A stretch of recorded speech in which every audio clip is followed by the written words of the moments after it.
जपमाळ कोठली केव्हा वापराल? 1. रक्तचंदन माळ, सर्व देवतांच्या मंत्र जपासाठी उपयुक्त. 2.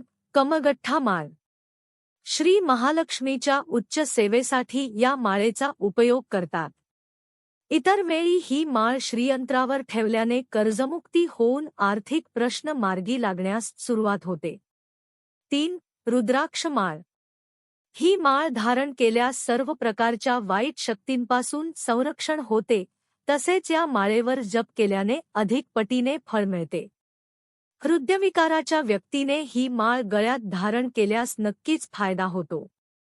4. स्फटिक माळ, शरीरातील उष्णता कमी करण्यासाठी ही माळ धारण करतात, तसेच विशिष्ट विद्याप्राप्ती मंत्र जपासाठी विद्यार्थी ह्या माळेचा वापर करू शकतात. 5. तुळशी माळ व वैजयंती माळ, भगवान श्री विष्णूंचे सर्व प्रकारचे मंत्र तसेच श्रीलक्ष्मी मातेच्या मंत्राचा जप करण्याकरिता या माळेचा उपयोग करतात. 6. गोमुखी, माळेवर मंत्र जप करताना ती माळ इतरांच्या दृष्टीस पडू नये म्हणून गोमुखीचा वापर करावा. जपाची माळ गळ्यात धारण करू नये व गळ्यातील माळ जपासाठी वापरू नये.